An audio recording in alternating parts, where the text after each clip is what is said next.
friend Jim here with JB's Big Adventure, coming to you from Lake Chapala, Mexico. And I have got a video today that I know you are not going to want to miss, because it has everything to do with, I interviewed 52, I believe, expats that have lived here for at least 6 months.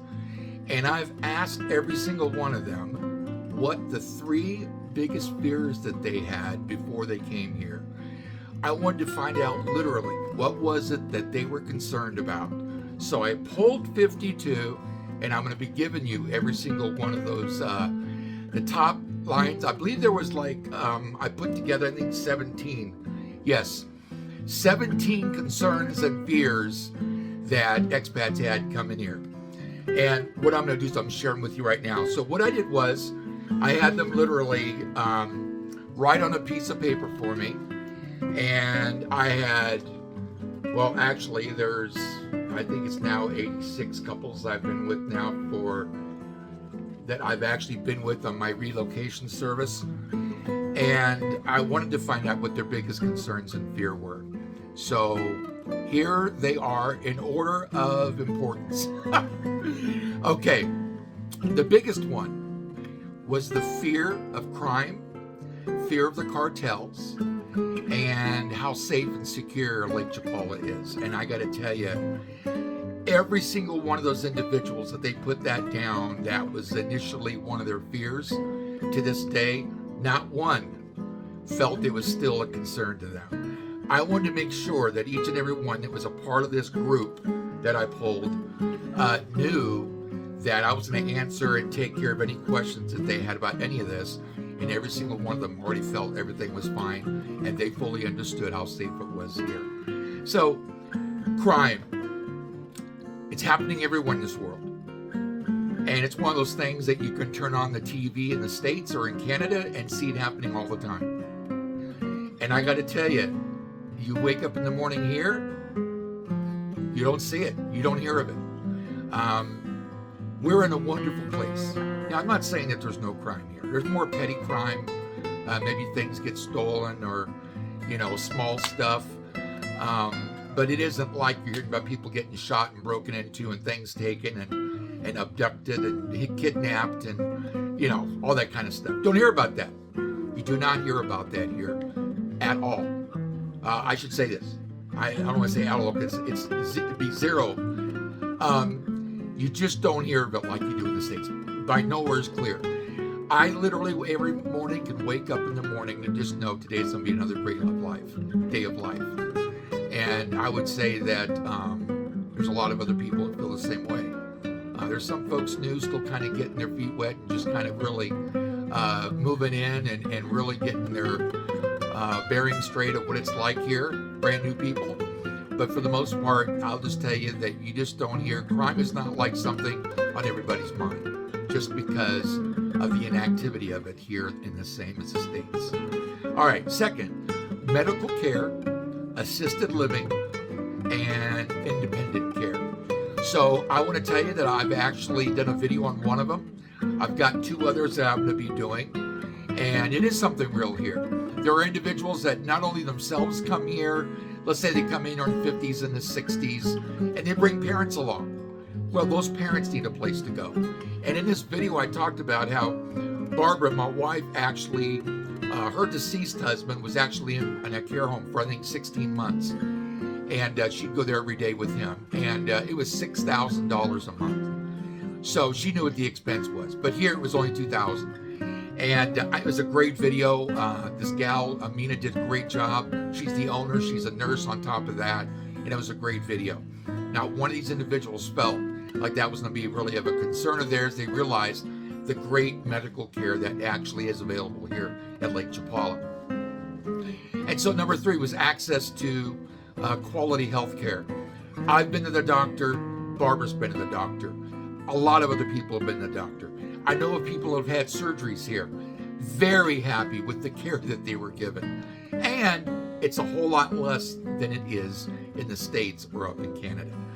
And, as we get older, this is one of those things that actually become very, very important to us. The older we get, the more things start to break and fall apart. And I just got to say that I've had the access and the ability to having health care, to seeing the doctors, having blood work done, tests, all kinds of different things. Medications subscribed it if I needed. So it's been a great experience, and they felt the same way also. So another one, not speaking Spanish. Now, the great thing about Lake Chapala is at any one time of the year, there's at least 25 to 30,000 expats here.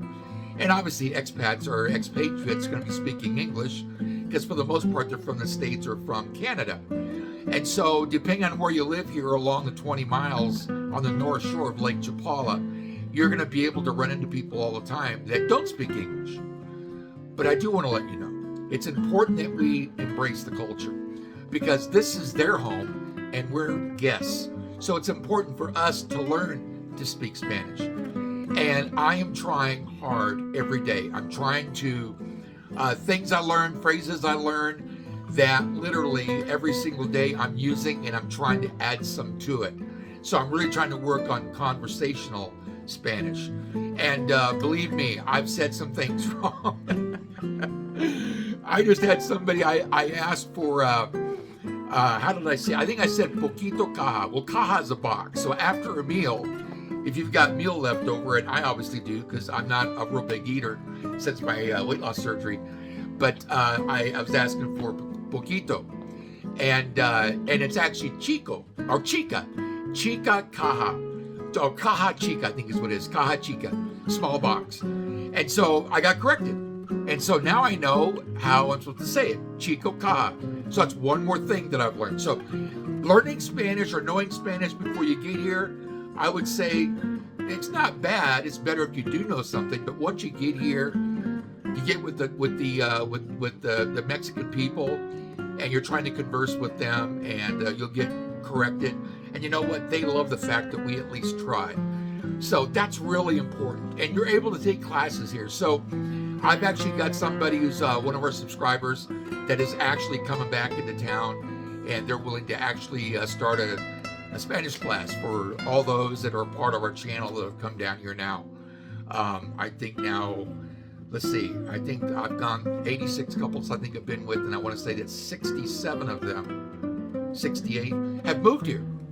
So, and that's within the last year and a half. So a great number of people. And so what I want to do is I want to kind of pull together a group and be able to teach people Spanish. And I've got some members waiting for them to get back so they can in fact start that course. So learning Spanish, it's a great thing. It's a real plus. And if you come here without knowing it, you want to make sure that you embrace the culture here, because again, we're guests. Okay, driving down. Now, there are folks that choose to drive down from the States or from Canada. And I would say there's a lot of things that you can do, and important things. And I've got some other videos coming up about driving down. If you're driving down by yourself, I would encourage you, make sure you have somebody coming with you that speaks Spanish. I don't want to hear all of a sudden of anybody coming down and something's happened. Now, I've got a gentleman, his name is Manuel Castillo, and Manuel actually has done this a whole bunch of times. I mean, I've got so many people that have used it that have been so happy. Manuel lived in the States for 5 years. He drove a tour bus back and forth between the East Coast and the West Coast. And he's literally, he can't go across the country line, the border, but he's able to meet folks up at the border and then drive them down. It doesn't matter if they're at the west end, meaning like they're coming through Tijuana, or they're coming through the east end and coming through such as McAllen, Texas, or Laredo, or somewhere across there. I really encourage you. You don't want to just try to come down by yourself. I would say that you want to have somebody coming with you. It's a few $100s, but you know what? It's that investment is well worth the investment that you would be making for the peace of mind of knowing that you got here safely. Affordable housing. Boy, that's a big one in everybody's mind. And right now, the housing market is really hot. And this is actually May of 2024. And when something goes up for rent, it doesn't stay for rent very long. Somebody's renting it. And so it's really hot. So as I was mentioning earlier, that we're in a low season right now. And in the high season, which starts in November and goes to about April, We probably close to double the number. So we're probably somewhere between 55 and 60,000 expats that are here. And so finding a place is a little bit more challenging while the expats are here. When they go and someone's looking for a 6-month rental, there's a lot of people, expats that are snowbirds, that leave and then rent their place out, and when they come back, they're staying in it. So it would be a short rental. But it is a big thing. But you know what? Every single one of the individuals that had a concern about being able to find a place, I've been able to help them find a place, get them connected with the right people, help them find a place that they can afford, and just make it a great way of living here at Lake Chapala. So there are those that I refer people to that are really good men and women, very careful about what they're doing and how they can help. And they've got the heart that I do. I mean, I really want to help people. And so they're that same way. And we just have a great time trying to help people and helping people find a great place to live. And it just makes the experience here so much better. So the affordable living, affordable housing, it's definitely here. I know of folks that we've helped that have rents from about $275 and obviously well into the thousands. But for as low as $275, and don't get me wrong, it's not like they're living in a castle. It's more going to be more of a one-bedroom, where it's going to be a studio apartment. But at least you've got a place that you can be at, and don't have to feel like it's going to cost you a whole lot of money to be able to live here, because you can live on the cheap if, in fact, you're willing to do that and you've got the discipline to live that way. So that's available here. Bringing pets down. Folks' concern was if they could bring their pets across the border. Everyone that's got pets have had no problem bringing them down. So those individuals that said that was a concern to them, they found out whether they flew or whether they drove down, getting the pets here wasn't a big deal at all. All they did was at the border, they were actually able to cross as long as they got all their documents in order, bring the pets right down, and not a big issue there either. Obtaining a visa, that's a real simple one. What I encourage folks, I've got an immigration attorney that literally helps people make the immigration process and getting their visa very simply done, or even getting their Mexican citizenship if they were born in Mexico and coming down looking at moving here, and be able to get their citizenship. But she's done a great job. She's been doing it for over 30 years.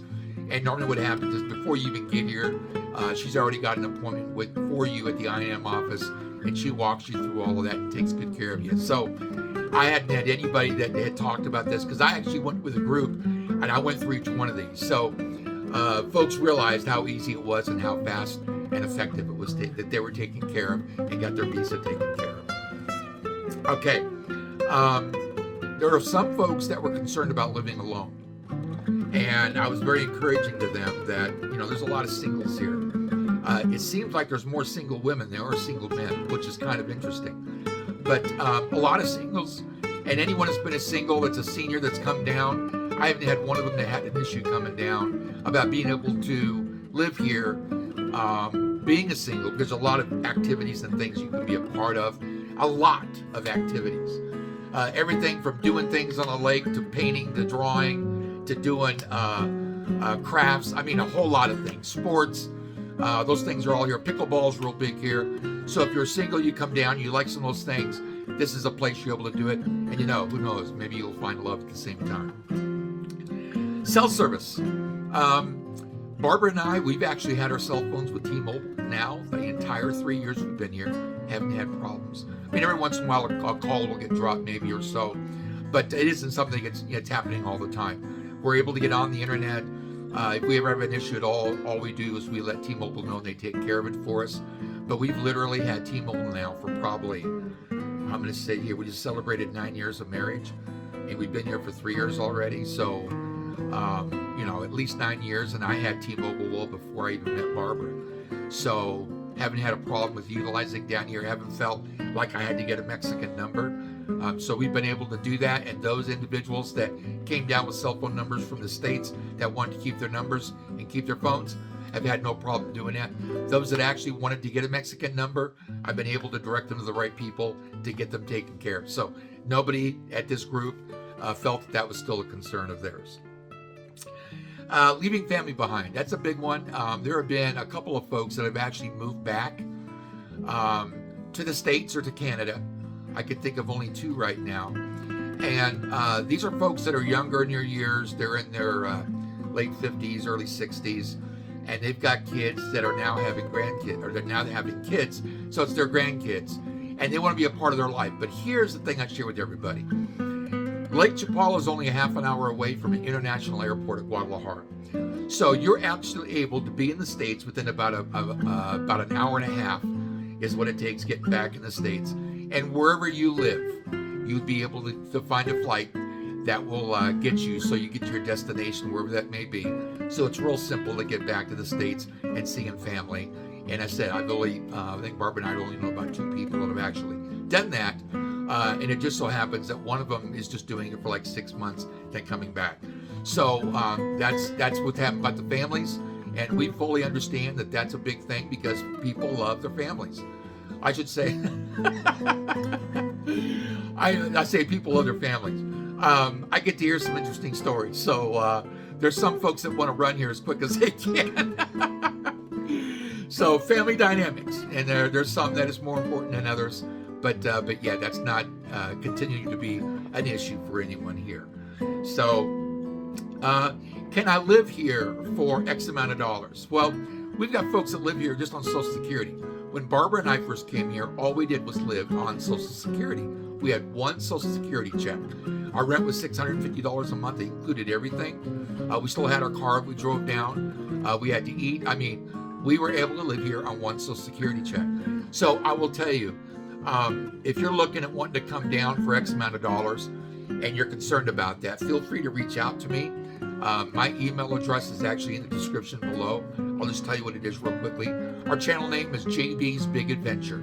We moved here May of 2021. So it's JB's Big Adventure, 5 meaning May, 21 being the year that we moved here, at gmail.com. JB's Big Adventure 521 at gmail.com if you'd like to reach out to ask about finances and how that works out here. But nobody here felt that it was way too much to be able to live here. They were able to live within the means that they've actually got. Okay, an honest moving company. Wow, that's a big thing. It's such of a big thing that I actually looked for quite some time for a good mover in town, and I found them. There's 2 companies here that I do not refer because neither one was willing to do a video with me, which I was just amazed. But I would not want to refer anybody to a business person here that's not willing to do a video. I mean, I want to introduce them to our channel, and if they don't want to do a video, I have a concern about that. I know it's something to hide or what might be, but I want to deal with people on the up and up. So I've got a great mover. I've heard great things about him and the way he's able to take care of things.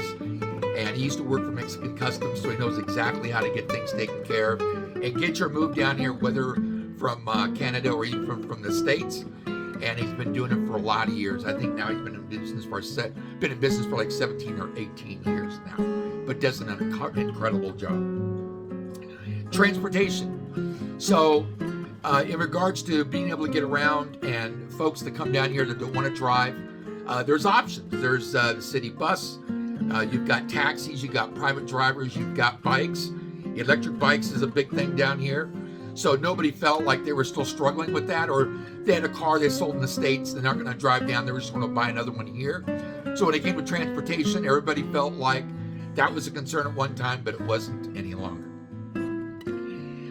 Adjusting to cultural differences. That's a big one. You're coming to Mexico, and the Mexico that's here isn't necessarily what you experienced in the States. Why is that? Because we're way down south, and so the food, the culture, some of the things are really different here than they are back in the States. Like there's no Cinco de Mayo.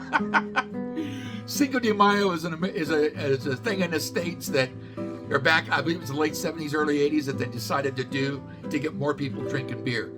But Cinco de Mayo is only actually recognized in one state here, and it's not in the state that we're in, as Jalisco. So when it comes to cultural differences, the food's different, and you've got to get used to some things. I mean, personally, it was one of the difficulties and one of the challenges that I had. I've been raised on Mexican food, but was from Mexican food from Southern California, and then Albuquerque, New Mexico. And it's got its own type of flavor and way of doing things. So that was a tough thing for me to get used to, but I've had no problem since. And there was no one that was in the room that I can think of at all that said they didn't like the food. I've had folks tell me they haven't had one bite that they didn't like. So I will just tell you, there's enough restaurants and such here that you're going to love the cuisine, you're going to love the colors, you're going to love and fall in love with the people here. So another great place to be. Making new friends, very easy to do. On top of that, we actually, to help build community, Barbara and I hold something on a weekly basis, a dinner. So in fact, everybody gets to meet everybody. And now, because we've been doing this now for, I don't know, it might have been a year or so, it's been a tremendous success. And people have told me that it's like the highlight of their week.